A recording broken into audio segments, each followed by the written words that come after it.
Hello everyone, and welcome to today's EAUC webinar. This is the Brite Green Carbon Performance Report Update webinar, and it will last approximately 1 hour. It's in the Estates and Operations Life Framework.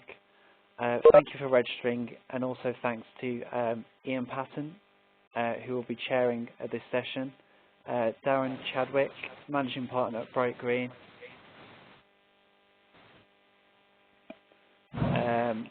Jonathan Mills, Carbon, Environment and Sustainability Manager at Lancaster University, and Graham Barton, Director of Estates at Royal Agricultural University. My name is Steph, and I'm the Membership Engagement Officer here at the EAUC. If you have any specific webinar or training requests, I'll be happy to talk to you at any time. I also work with our community groups.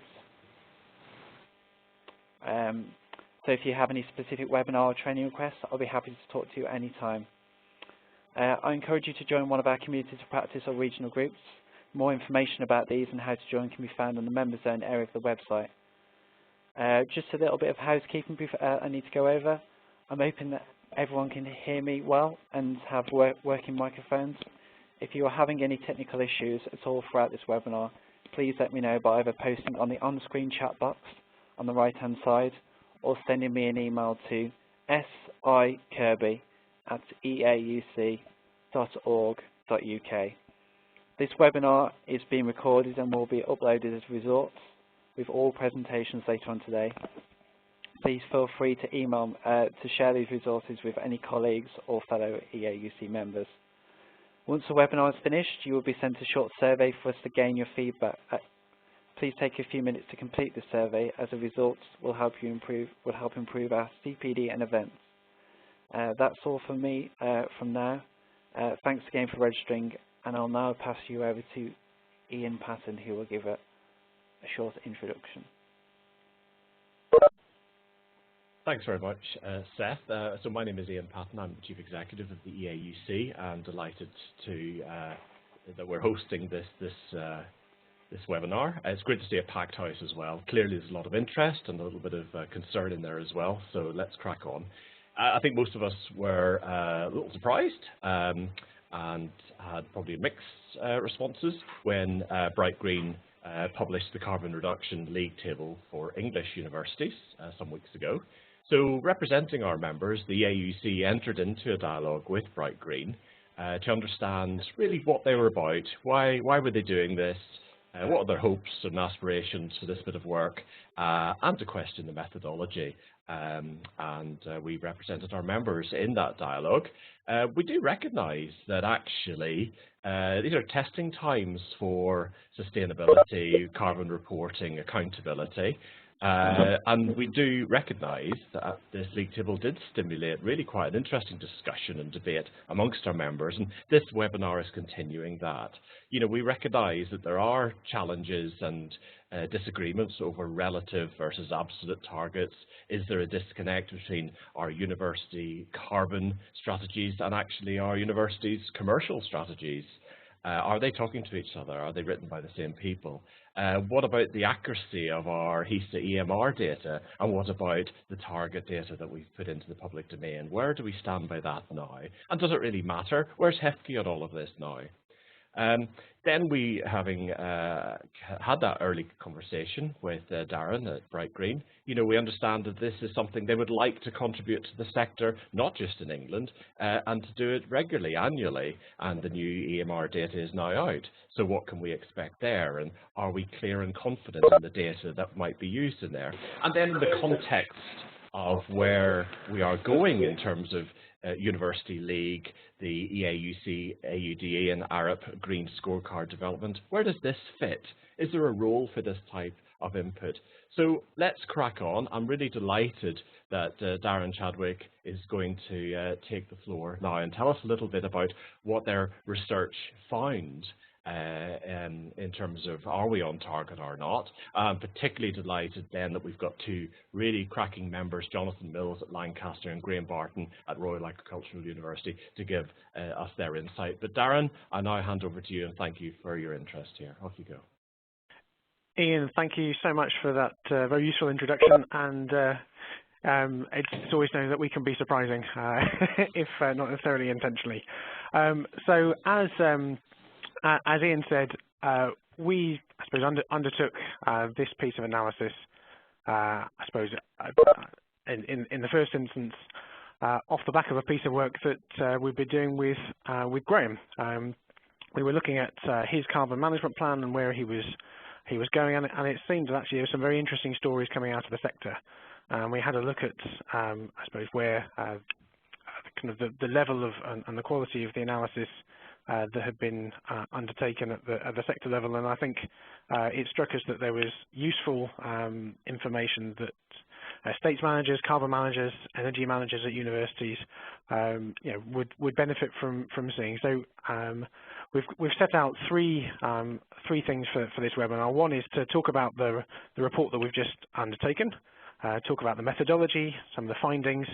I'm, as I said, delighted that Jonathan and Graham can join us today to talk about their experiences, because this is a challenge not only for universities but for commercial organisations, for all the way across, I suppose, our economies. And I think I suppose the lessons which have been picked up in our analysis are universal, and the challenges are only really going to be overcome when we, I suppose, we take a further and concerted approach to addressing carbon emissions and how they incorporate into corporate and university strategy.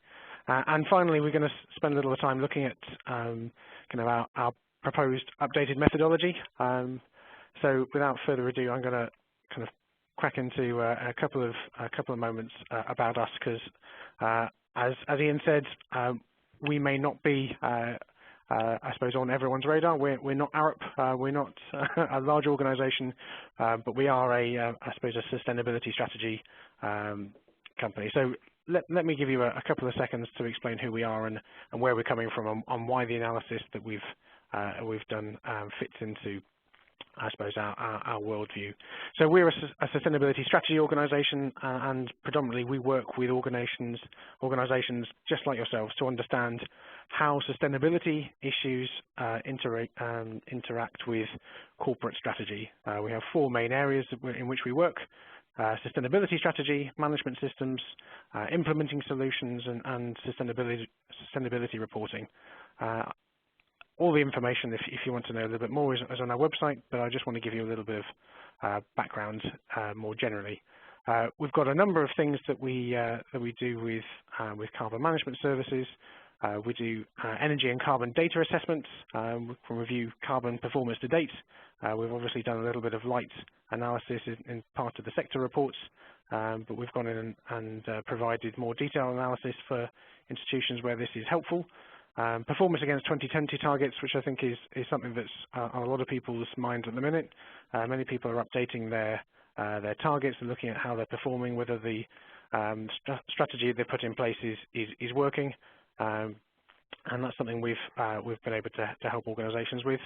We do a lot of energy audits, including ESOS, for those who are lucky enough to be caught by that piece of legislation. We do a lot of work around technology reviews, looking at what technologies are appropriate for organisations, what's the technical and financial feasibility of technology solutions, and obviously we'd be delighted to help update any carbon management plans that would benefit from our insight.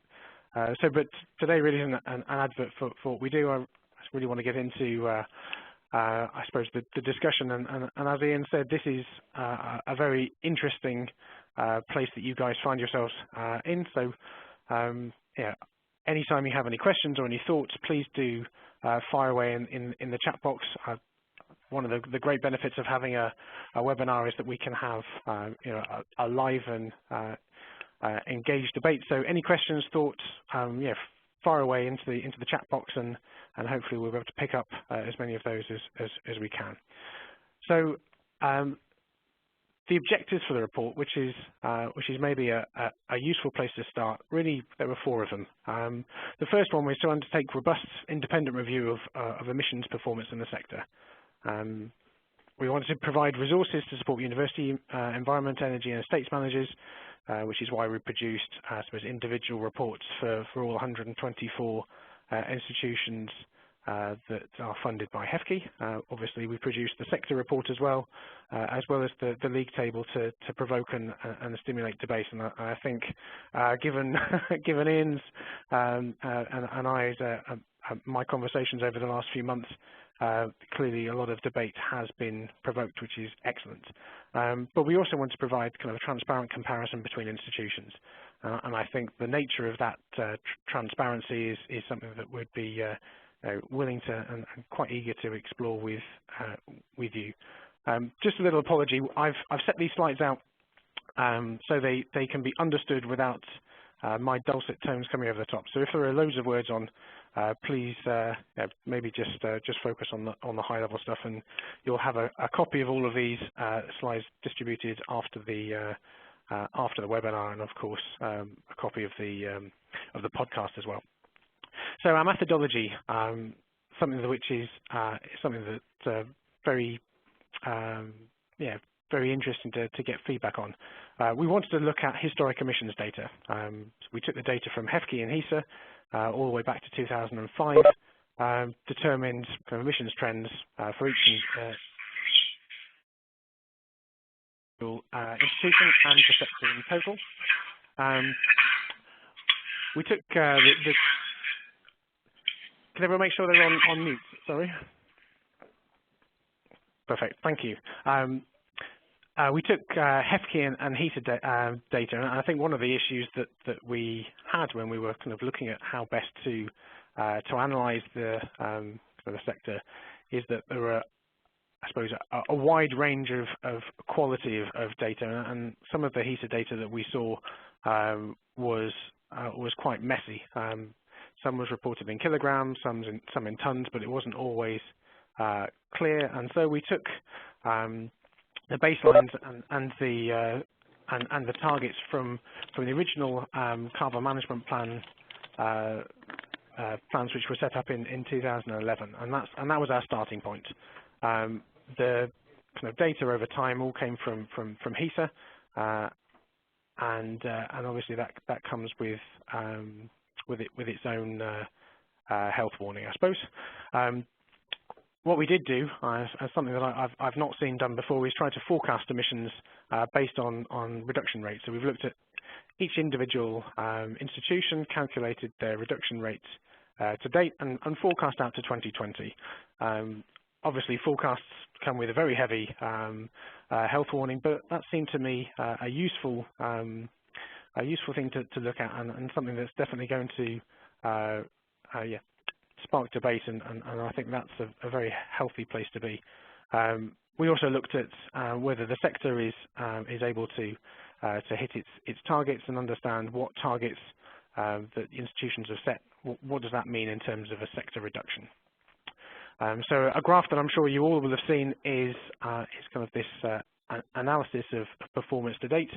Took the 2005 baseline, and we've tracked actual emissions over time from the HESA returns, and you'll see, the sector's done a reasonable job at reducing emissions, down about 8.5% from the baseline, but way off the two targets that institutions have set themselves, and the HEFCE targets that's been set out on an annualised basis.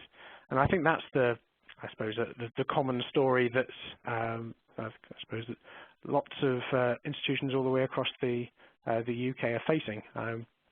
Across that period of time, obviously lots of commercial growth, student numbers are up, turnover is up, so there's clearly a challenge for estates managers, for energy managers and environment managers to really understand what's happening that means that there's a big difference between kind of the sector performance right now and where it was hoping to be.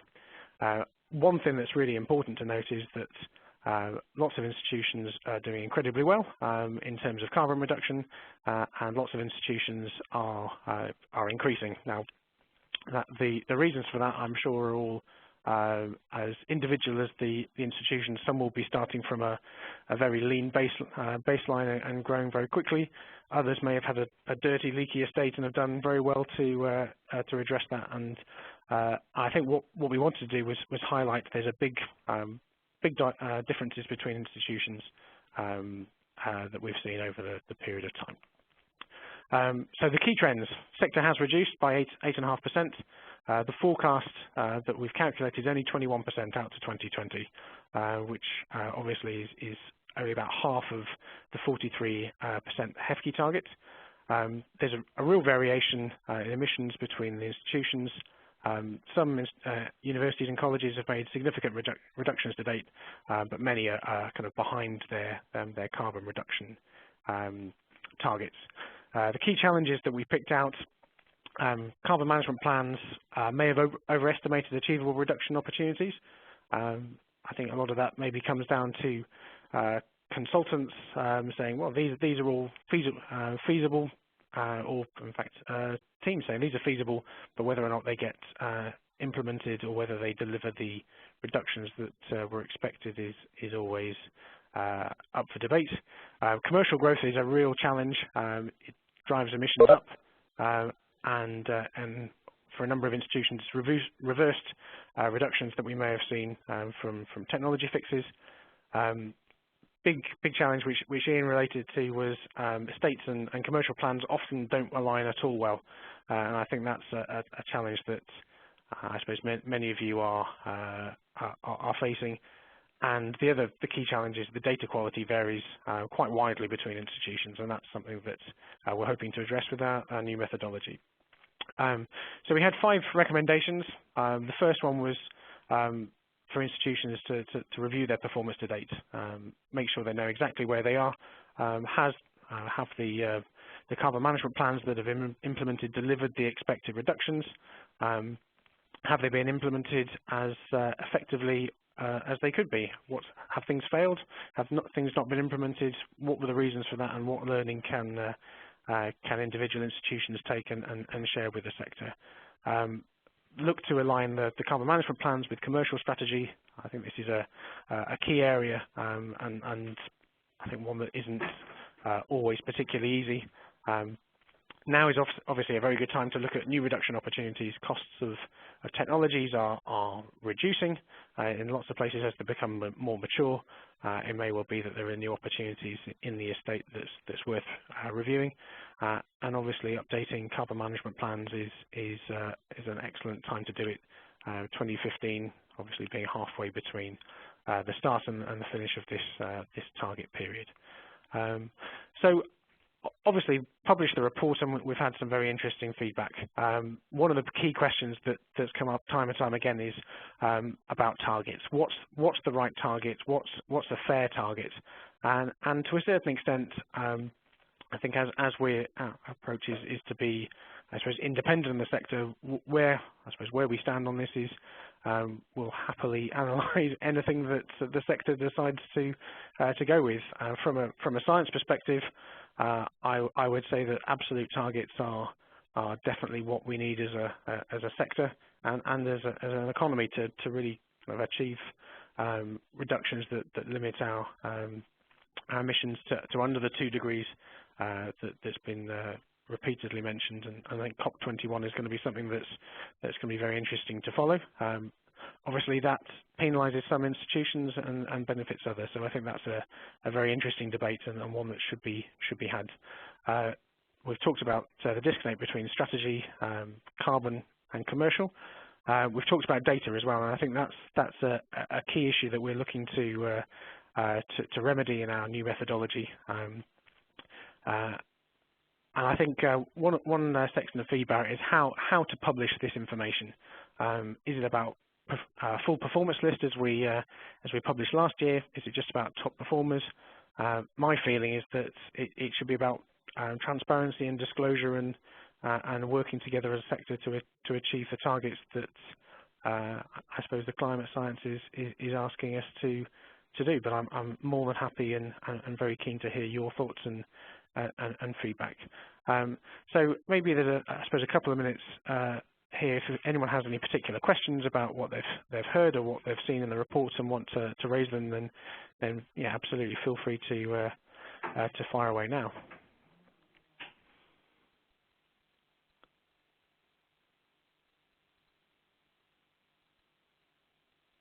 I'll take that deafening silence as as good news. So maybe what we'll do now is we'll move on to hearing from Jonathan and Graham. I'm so pleased that they were able to join us this afternoon. I think both Lancaster and RAU have had very interesting carbon journeys, and I think there's an awful lot to learn from both of them. So if I can pass over in the first instance to Jonathan, he'll give you his carbon story. Thanks very much, Dan. Delighted that Lancaster sort of like actually came top in a carbon reduction table. It was interesting, very interesting and surprising. I'm very pleased, sort of like senior management on that. Certainly, we have made major progress in implementing our carbon management plan. We started as part of the higher education carbon management program, putting the carbon management plan together back in about 2008. And we've made significant reductions as we've implemented the plan. Our baseline emissions was 2005, we've correlated this back to 1990 baseline emissions, and we've set ourselves targets of 43% for 2020 and 83% for 2050, in line with the UK government target. I'd have to say the way that Brite Green calculated the reductions is probably slightly different to the way that we've calculated them at Lancaster, as it's a mixture of the EMR data and the HEFKI data. Certainly to last year, because we include everything, all sort of like scope 1 and 2, including tenants at Lancaster, I've got that we've reduced our carbon emissions by 28%. Since our 2005 baseline. Now, there's a range of projects that we've implemented to do that. We have gas boilers that we've replaced, some high efficiency gas boilers in our district heating system. We've gone from our old ones, which were fitted when the university was originally constructed, to new ones, sort of like modern high efficiency ones. We've installed CHP that generates a 2.2 megawatts electric, 2 megawatts electric, 2 megawatt thermal CHP. That generates electricity for us at about half of grid carbon emissions, probably saving us around 2,000 tonnes per year. Other major projects we've had are our wind turbine. That's generating 5,000 megawatt hours of electricity per year for us, and that's probably cut our carbon emissions by about another 2,000 tonnes per annum. We've also got a biomass boiler installed. When that's sort of like fully running, that'll be cutting our carbon emissions by probably 1,000 tonnes or so a year. It's a biomass boiler that feeds into our district heating system. But there's a whole load of other projects that we've implemented in the first phase of our carbon management plan. Voltage change, we dropped our voltage on site by 8%. We've implemented a thermal store so we can run our CHP and our biomass boiler for longer. We've surveyed all of our buildings on site and identified hundreds of measures, energy efficiency measures, many of which we've implemented. And then we haven't forgotten sort of like the behaviour change. We've run carbon competitions across the site. So it's been a whole range of projects, and that's all sort of like we've linked our carbon management plan to our infrastructure master plan, and so sort of like they've been written almost, I suppose, sort of like parallel to each other, so that they're sort of fully integrated. So it has been, it's been it's been a big journey. We started the CMP in 2010. We're 5 years into the Carbon Management Plan 2015, and I've just got the new version in front of me, running up to 2020. So yeah, we've made a lot of progress. Cut our carbon emissions from our 2005 baseline, as said, by 28%, and that's an absolute reduction. So we're very pleased with our progress so far. Okay, I don't know if somebody else wants to pick up. Deafened by the silence. I have a quick question. It's Darren here, John. I think one of the amazing things that you have done is you've stuck, I suppose, with your reductions pretty much year on year from what we could tell from the data that was publicly available. What do you think the key success factor has been for delivering your strategy? I think it's been having the carbon management plan projects integrated into the infrastructure master plan has been a key project, because that sort of ensured delivery of like one project after another, whether it's been the wind turbine, whether it's been the thermal store, whether it's been the biomass boiler, the CHP. I mean, these are major projects, and these have made the most significant difference so far, and integrating them together has made a major difference and has ensured that those projects are rolled out. And we realised early that we were going to have to deliver deliver major projects, because I think we found that we can save a lot on the smaller energy efficiency projects, but they're quite time intensive. But the savings we make on the smaller projects tend to be negated by the gradual expansion of the campus. And I know I'm sure lots of other of the listeners in this webinar will have had exactly the same experience at their institutions, in that going to build another building here, another building there, or they're going to convert a building to research intensive, and that significantly increases emissions. But even though that's happened at Lancaster, and we've had major expansion of the campus since 2005, we have managed to achieve these absolute reductions. Excellent. There's the question that's coming from Ian, Jonathan. He says, how do you ensure a link between carbon and the commercial strategy? How have you fostered that? I'd have to say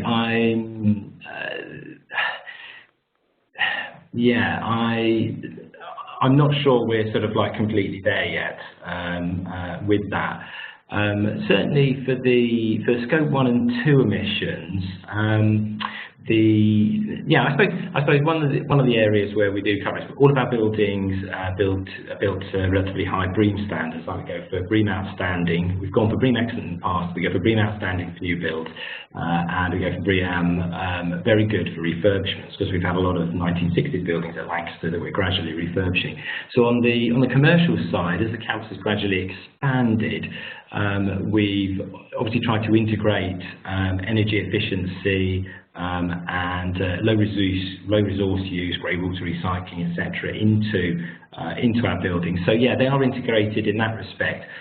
We haven't, since the carbon management plan was introduced, we haven't had major increases in, say, student resident numbers on campus, although we have started out, we have brought back on site some research intensive departments such as the chemistry department that's going to be starting next year. Excellent. Oh, I think that's clearly an excellent plan. You seem to have decoupled, I suppose, your carbon emissions from your energy use by renewables, but also as you are expanding, and I suppose incorporating efficiency into any new build. So expansion and reduction, I suppose, go hand in hand to a certain extent. Jonathan, if you want to hang on a little while, we'll get Graham Graham in to suppose give his story, and maybe we can come back for some questions afterwards. Okay. Hello, everyone. Graham Barton here from the Royal Agricultural University. We started off on this journey, like I suspect many estates and environmental managers in universities, HEIs, with the challenge from HEFCE, and we had a carbon opportunities review undertaken by the Carbon Trust, which told us where, if any, low-hanging fruits were that we could harvest and reap some success. But we were very fortunate in that we had a fairly underutilised building that was due for an upgrading and conversion that had some wheezy old oil boilers in them that fed not only the building they were standing in, but also our main lecture facility. So in the refurbishment planning, we thought we're going to have a new heat source, and so it was a nice gentle step then to consider what heat source. Quickly that evolved into a small district main, which we could then quite easily stretch over to the next adjoining building, the Library and Learning Centre, which had a couple of old oil boilers in themselves. So gradually we evolved a scheme, trying not to blow it out of the capital water by getting too expansive. But the logic of it came to being, and we were able to persuade our governors that it was worth the investment. And we were also fortunate at that time to get a grant from the South West Regional Development Agency to go towards the scheme. So we've got a non-RHI biomass feeding a district heat main that effectively has been our major contributor to reducing carbon, which reaped us such success in the early days that we thought that when we started to look at the carbon review date this year, that we may even be able to adjust our commitment to HEFCE, because we were making such good strides that our 34% target commitment was looking a bit weak, perhaps. But like a lot of other institutions, £9,000 tuition fees and the dynamics of student funding, the need for all of us that we're all facing to increase student numbers is undoubtedly also having a detrimental effect in maintaining that target and our carbon works. And the current review is showing that we have to upstep our game further. We can't rest on our laurels with the works done to date.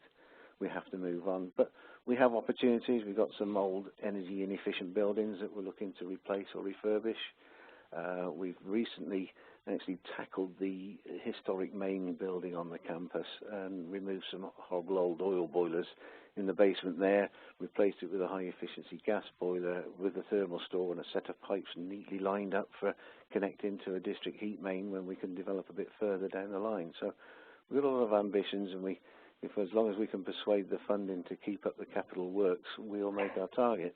Other than that, it's working away, nibbling away at the cultural changes, the changes in people's habits, trying to persuade them out of cars, not to have electric fires in their offices, all of those things that are the noise of life.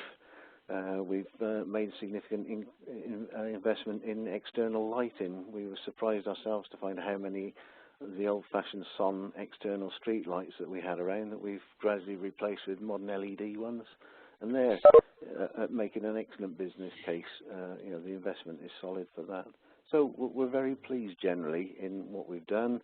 We're not too smug or satisfied. We know that we've got more to be done. We've certainly looked at waste in and around student residences and offices, and how we can improve recycling rates on that.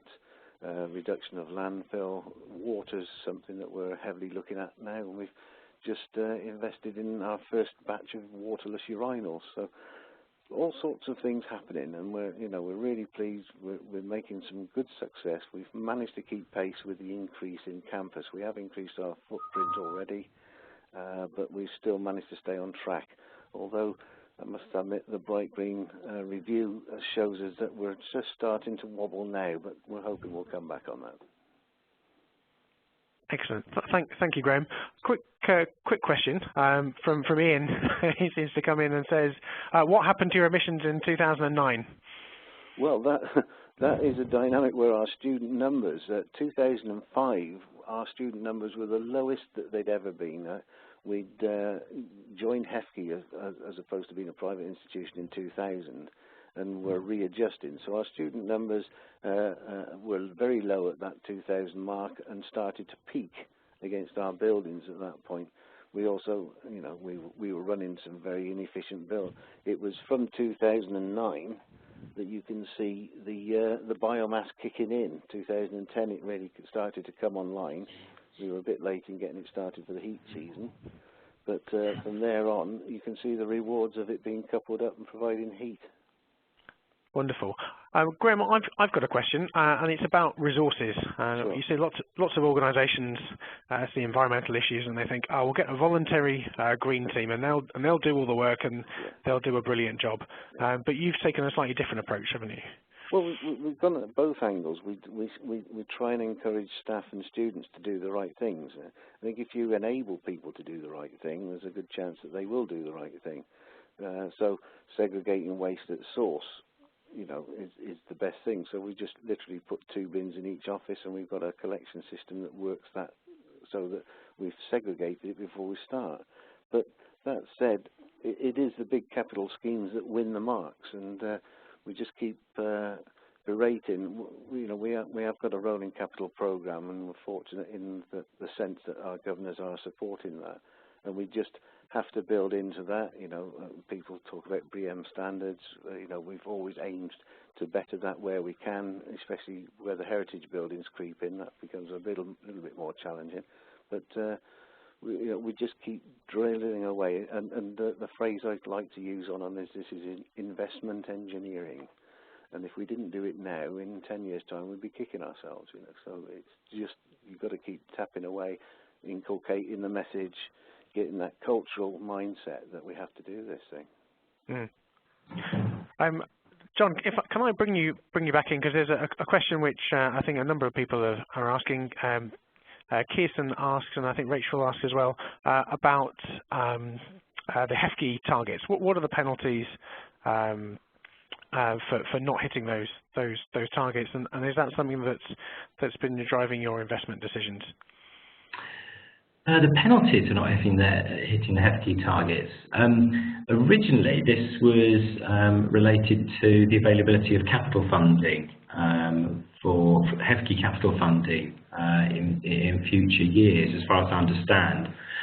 How that was actually going to work in practice, I'm not entirely certain, because clearly it's sort of like hasn't affected us up to now. So yeah, we haven't sort of like had any sort of like penalties that I'm aware of, or we wouldn't have done so far.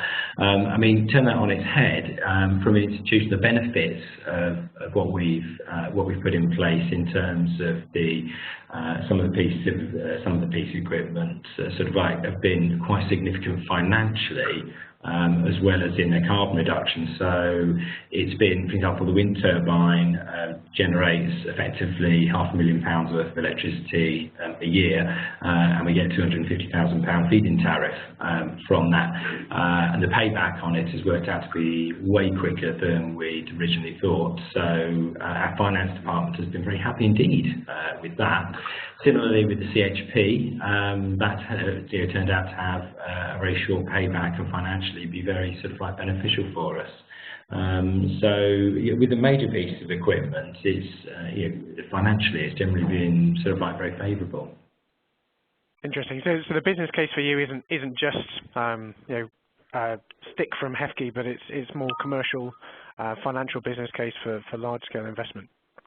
Yes, it is. Yeah, we have to do that. And I think sort of like our finance department are prepared to look at sort of like longer sort of like paybacks for the pieces of kit and equipment that we've installed, but they've actually turned out to be sort of like really quite short indeed. And from your side, Graham? Yeah, I'd just like to say that from our side, one of our strap lines that the marketing folk put up is that, I can't remember which way around, is it outstanding in the country or standing out in the country? I'm not sure which. This is a reputational thing for us as very important that that we actually live by it. We don't just talk about it, we actually deliver it.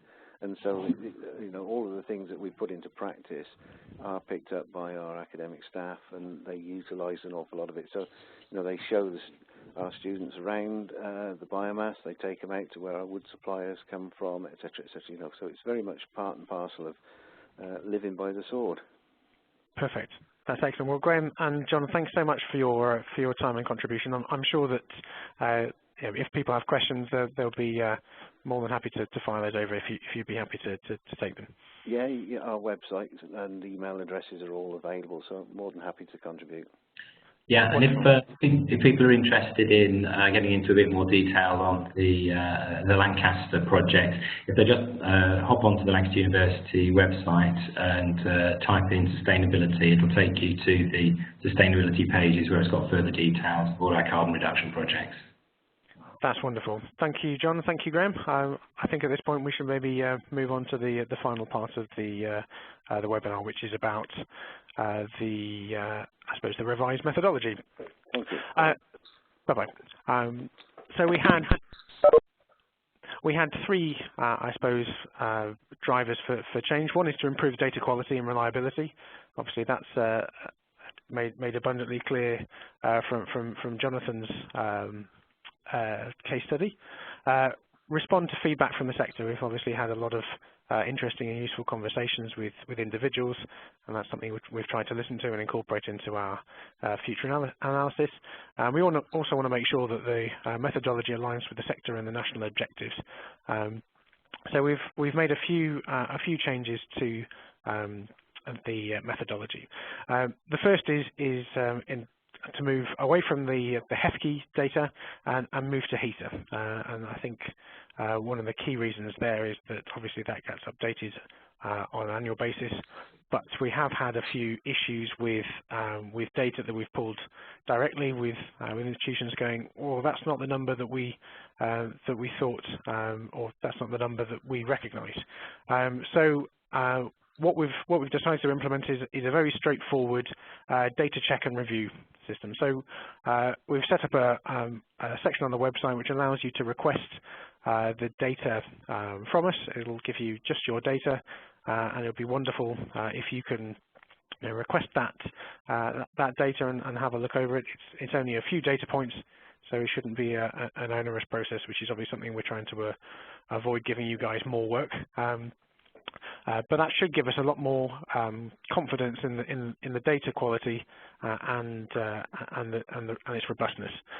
One of the key issues that we have seen is lots of institutions are reporting in inconsistent figures and in inconsistent units, and that's something that we've tried to address in a data cleanup. So you might see that some of the data has been changed and amended slightly.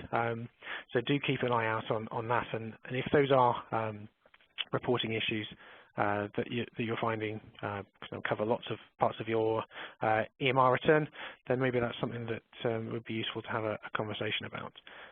So you can download the data for your institutions in the same way as many of you downloaded the report. There's a little request form, and that will be sent to you by the assessment team without too much delay. So I think that the methodology, the analysis methodology, I think we're going to look at the sector again, and then we're going to look at individual institutions again. The feedback we've had is that the individual reports have been useful, and it'd be very interesting to hear if there's anything else that people would like to see as part of the analysis. But we've decided we're going to look at four things at the moment. One is total percentage reduction from baseline to date, both at the sector level and for individual institutions. We want to look at year-on-year change for the first time to see what impact has been delivered from the previous year. We're going to look at the percentage of individual institutions' 2020 target complete, as well as we did it for the sector last year, and we're going to go back and project emissions out to 2020 again to continue that targeted and focused approach on trying to deliver those sections. Ian's popped up with a question. He said, officially the HEFCE sector target ambition still holds. However, with changes in HEFCE and government, in my mind, the jury has been sent out. And I think that's definitely a useful thing to ponder. John and Graham both saying that actually the business case is beyond just a HEFCE stick, but it'd be interesting to hear your thoughts and see whether some greater steer from HEFCE would help or hinder approaches that you guys are trying to take. The final section, I suppose, is the report in the league table. We produced three reports, or three types of reports last time. Sector reports, which kind of looks at all the trends. A league table that looks specifically at percentage emissions reductions from the baseline. And we've produced institutional reports for all HEFCE-funded universities.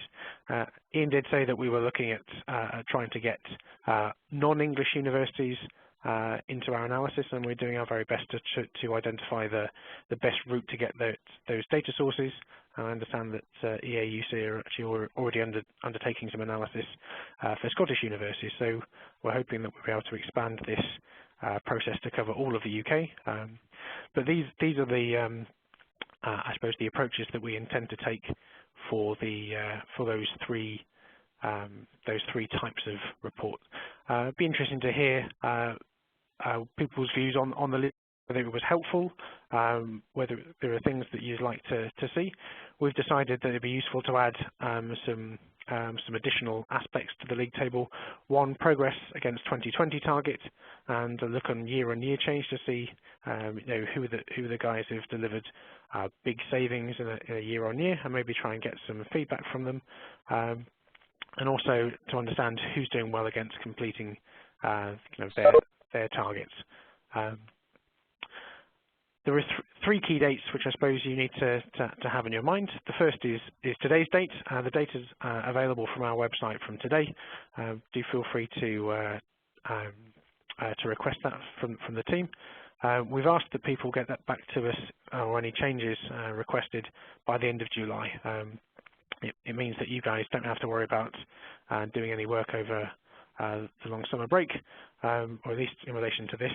I'm sure you'll be busy on other things, but it also gives us time to analyse the data set in detail.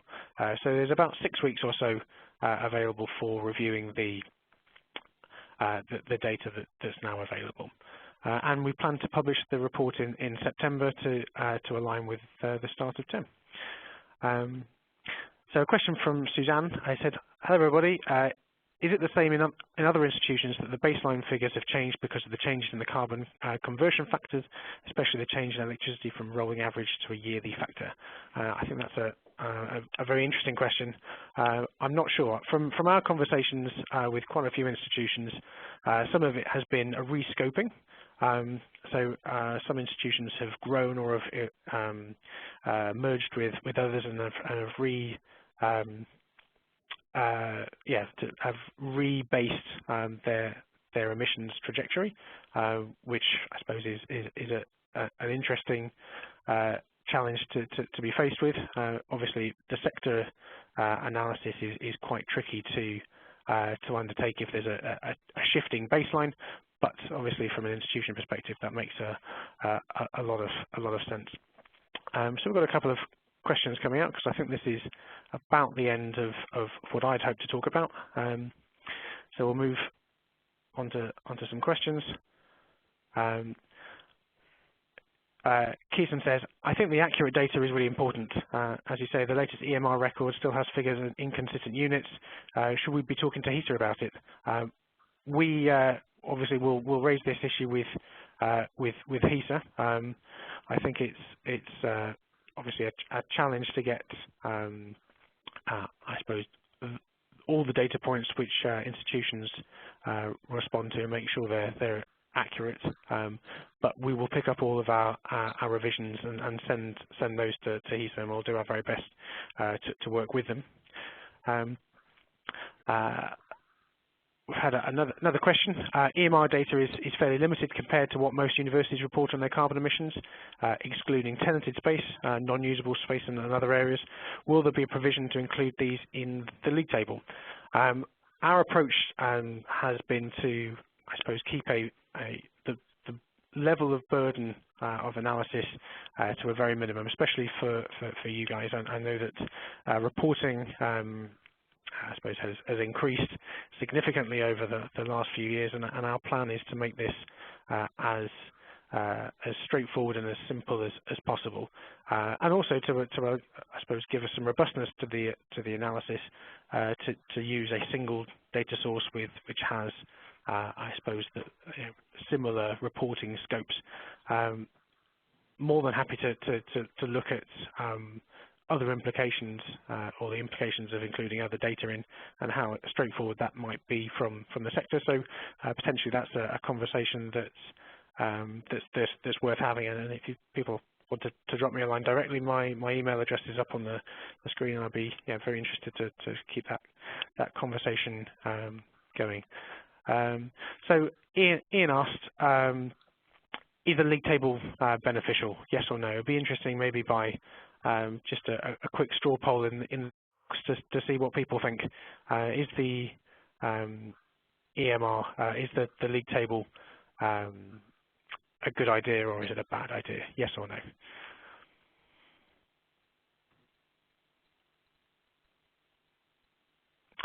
Whilst you guys are having a think, Ian's asked a quick question. How does Brite Green see the table fit into the University League and the EAUC or the States metric currently in consultation? Obviously, Ian, we've had this conversation, and I think it's a very interesting one.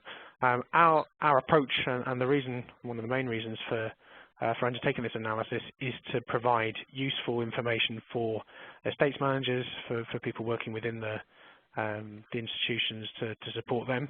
I think the analysis that we've undertaken is pretty straightforward and focused on the kind of on performance, and I'd welcome incorporating analysis that we're doing into the kind of the broader kind of EAUC AUDE updated analysis. Very interesting to know if there's any other aspects that would be useful to include in the analysis, and how best to collect that data. So we're having a few bits of feedback. Kirsten says, I think the table is useful. It provides another incentive to maintain performance. Must get the figures correct across the board, though, and I think that's absolutely true. Julian says it's a good idea, and Suzanne agrees with Kirsten. The data must be calculated using the same method across the board and using the most up-to-date conversion factors. I think that's probably something that's very useful to dwell on for maybe a couple of seconds. The data which is reported, I suppose we have to put a level of trust in the quality of the data which people report. If I suppose there's no way that anyone can go back in and calculate the answers or the carbon emissions from scratch, so we have to put some level of trust in the numbers that are submitted by institutions to HESA. Having said that, I think there are we've definitely noted some inaccuracies that have popped up that hopefully our data review should pick up, and I think that's hopefully should get us around some of the inaccuracies that kind of the data sets that we used on the previous reports, I suppose, were exposed really. John says, at Lancaster, we've adjusted our baseline emission figure and all other years in line with the revised conversion factors. And I know that's something that we've done with a lot of our clients, I suppose, on the corporate side as well. So it would be interesting to know how many people have done so, or whether that's just an emissions factor that has been applied from, I suppose, from maybe 2 years ago or so when they were first changed over. Helena says, yep, useful to have a table, but it'd be good to give us the opportunity to provide context, growth in students and estates. And then that's something that we've, we spent quite a lot of time thinking about that. One of the suppose one of the nice things of having an absolute target is that it's a pretty uncompromising beast. It's either up or it's down, and I think from a client science perspective, I think it's quite useful. Having said that, I think that yeah, institutions do do struggle with coming at this from very different perspectives. I know we spoke to a number of the institutions towards the bottom of the performance table, and yeah, and clearly there are things at play with a small growing institution which, on a percentage basis, would skew the data to one way or the other. But it'd be interesting to hear what people's thoughts are on whether the league table is a be-all or end-all. I suppose my perspective is that the individual reports were designed specifically to give management information for you guys that maybe you didn't have access to, especially where it benchmarks against performance elsewhere. And performance up or down, I suppose it's not meant to be a name and shame, although I imagine any list that becomes a publicly available ranked list does bring an element of that. Mohammed made a comment, and Mohammed's a particularly well qualified perfect person in this area. He's just completed his PhD on carbon reduction and carbon management in universities, and he says there are mainly post-92 universities that have reduced emissions and are on the top of the league table. It would be interesting to take the view of the Russell Group universities with huge emissions, and they have already shown concerns on the league table. For example, the People and Planet league table. I think that's a very interesting insight there, Mohammed.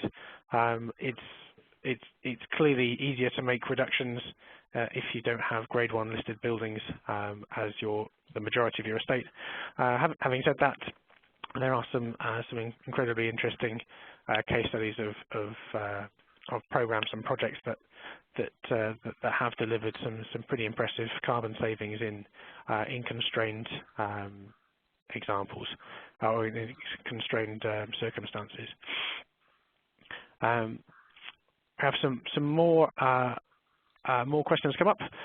John, we have at Liverpool Hope as well, but with everyone, this is not updated in the HESA records. That sounds like updated baselines and re-reported emissions. And something from Bath Spa. We've updated along with the changes of the conversion factors, but we've removed from our modelling any expectations from grid decarbonisation due to lack of clear policy direction. That's probably quite sensible. I mean, we've been waiting, I suppose, for 5 or 6 years to get a clear view on what, the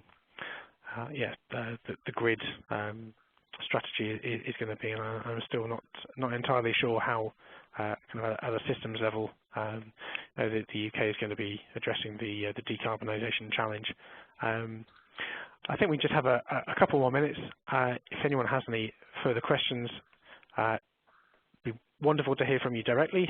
My details are up on the screen. If obviously the numbers on this call today have been relatively limited just by the nature of a WebEx. I'd welcome if you can pass the information around to your colleges and compatriots and other institutions. I think it'd be fantastic to get a high response rate on the data review. I think that will give us a much improved data set, and I think once we've done that, I think we can continue the discussion about I suppose what's working and what's not. I'd very much like to include some universities that maybe have been struggling to achieve carbon reductions and understand how those challenges are coming about, and maybe we can do some sharing of best practice amongst us to help, I suppose, address this issue across the sector. So thank you so much for your time today. It's been very useful to get your thoughts and feedback.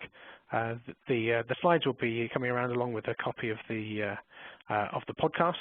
If you have any questions about the methodology or the data, then please do feel free to get in touch with me directly. If you can share this with your colleagues, I'd be most grateful, and I'm very keen to talk to you over the coming months and understand where you guys are going. So thank you all so much for your time today, and look forward to hearing from you soon.